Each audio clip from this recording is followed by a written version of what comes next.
بسم اللہ الرحمن الرحیم۔ ناظرین اکرام، السلام علیکم ورحمۃ اللہ وبرکاتہ۔ ناظرین اکرام، حضرت عثمان رضی اللہ عنہ نے اپنے دور خلافت میں ایک شخص کو کوفے کا گورنر بنایا۔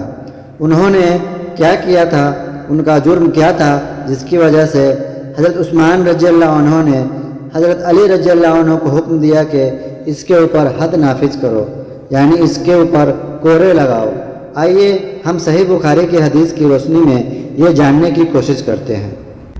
صحیح بخاری کی یہ حدیث اس طرح ہے کہ حضرت عبد الرحمن بن اسود بن عبد یغوث رضی اللہ عنہ سے روایت ہے کہ تم حضرت عثمان رضی اللہ عنہ سے ان کے بھائی ولید کے مقدمے میں، جسے عثمان رضی اللہ عنہ نے کوفہ کا گورنر بنایا تھا، کیوں گفتگو نہیں کرتے؟ لوگ اس سے بہت ناراض ہیں۔ چنانچہ میں حضرت عثمان رضی اللہ عنہ کے پاس گیا، اور جب وہ نماز کے لیے باہر تشریف لائے تو میں نے عرض کیا کہ مجھے آپ سے ایک ضرورت ہے، اور وہ ہے آپ کے ساتھ ایک خیر خواہی۔ اس پر عثمان رضی اللہ عنہ نے فرمایا، بھلے آدمی، تم سے میں خدا کی پناہ چاہتا ہوں۔ امام بخاری رحمۃ اللہ علیہ نے کہا کہ میں سمجھتا ہوں کہ محمد نے یوں روایت کیا، میں تجھ سے اللہ کی پناہ چاہتا ہوں۔ میں واپس ان لوگوں کے پاس آ گیا، اتنے میں حضرت عثمان رضی اللہ عنہ کا قاصد مجھ کو بلانے کے لیے آیا۔ میں جب ان کے ساتھ حضرت عثمان رضی اللہ عنہ کی خدمت میں حاضر ہوا تو انہوں نے دریافت فرمایا کہ تمہاری خیر خواہی کیا تھی؟ میں نے عرض کیا، اللہ سبحانہ و تعالی محمد صلی اللہ علیہ وسلم کو حق کے ساتھ بھیجا اور ان پر کتاب نازل کی۔ آپ بھی ان لوگوں میں شامل تھے جنہوں نے اللہ اور اس کے رسول کی دعوت کو قبول کیا تھا۔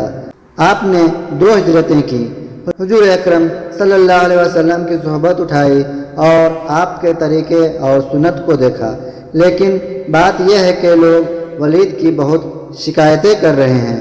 عثمان رضی اللہ عنہ نے اس سے پوچھا، تم نے رسول اللہ صلی اللہ علیہ وسلم سے کچھ سنا ہے؟ میں نے عرض کیا کہ نہیں، لیکن رسول اللہ صلی اللہ علیہ وسلم کی حدیث ایک کنواری لڑکی تک کو اس کے تمام پردوں کے باوجود جب پہنچ چکی ہے تو مجھے کیوں نہ معلوم ہوتی؟ اس پر حضرت عثمان رضی اللہ عنہ نے فرمایا، اما بعد، بے شک اللہ تعالیٰ نے محمد صلی اللہ علیہ وسلم کو حق کے ساتھ بھیجا، اور میں اللہ اور اس کے رسول کی دعوت کو قبول کرنے والوں میں ہی تھا۔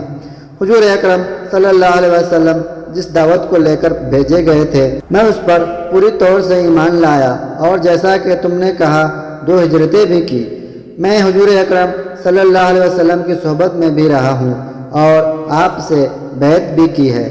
پس خدا کی قسم، میں نے کبھی آپ صلی اللہ علیہ وسلم کے حکم سے سرتابی نہیں کی، اور نہ آپ صلی اللہ علیہ وسلم کے ساتھ کبھی کوئی دھوکہ کیا، یہاں تک کہ اللہ تعالیٰ نے آپ کو وفات دی۔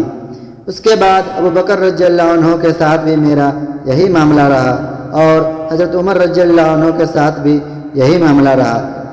تو کیا جب کہ مجھے ان کا جانشین بنا دیا گیا ہے تو مجھے وہ حقوق حاصل نہیں ہوں گے جو انہیں تھے؟ میں نے عرض کیا کہ کیوں نہیں؟ آپ نے فرمایا کہ پھر ان باتوں کے لیے کیا جواز رہ جاتا ہے جو تم لوگوں کی طرف سے مجھے پہنچتی رہتی ہے؟ لیکن تم نے جو ولید کے حالات کا ذکر کیا ہے، انشاءاللہ ہم اس کی سزا جو واجبی ہے اس کو دیں گے۔ پھر حضرت عثمان رضی اللہ عنہ نے حضرت علی رضی اللہ عنہ کو بلایا اور ان سے فرمایا کہ ولید کو حد لگائے۔ چنانچہ انہوں نے ولید کو 80 کوڑے کے حد لگائے۔ صحیح بخاری حدیث نمبر 3696۔ ناظرین اکرام، ولید بن عقبہ یہ حضرت عثمان رضی اللہ عنہ کے سوتیلے بھائی تھے۔ انہوں نے فتح مکہ کے وقت اسلام قبول کیا تھا۔ حضرت عثمان رضی اللہ عنہ نے جب ان کو کوفہ کا گورنر بنا کر بھیجا تو وہاں انہوں نے ایک مرتبہ وہاں فجر کی نماز شراب کے نشے کی حالت میں پڑھا دی۔ پھر جب نماز پڑھ چکے تو یہ لوگوں سے سوال کرتے ہیں کہ میں نے 2 رکعت پڑھائی یا 4 رکعت؟ پھر لوگوں کو تعجب ہوا کہ یہ کیا معاملہ ہے۔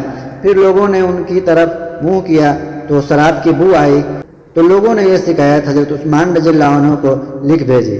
پھر اس شکایت کے اوپر حضرت عثمان رضی اللہ عنہ نے حضرت علی رضی اللہ عنہ کو حکم دیا کہ ان کے اوپر حد نافذ کرو۔ پھر حضرت علی رضی اللہ عنہ نے ان کو 80 کوڑے لگائے۔ تو ناظرین اکرام، یہ ہماری ویڈیو آپ کو کیسی لگی آپ ہمیں کمنٹ میں ضرور بتائیں، اور ویڈیو اچھی لگی ہو تو لائک کریں، چینل کو سبسکرائب کریں اور ثواب کی نیت سے دوسروں کے ساتھ بھی شیئر کریں۔ السلام علیکم ورحمۃ اللہ وبرکاتہ۔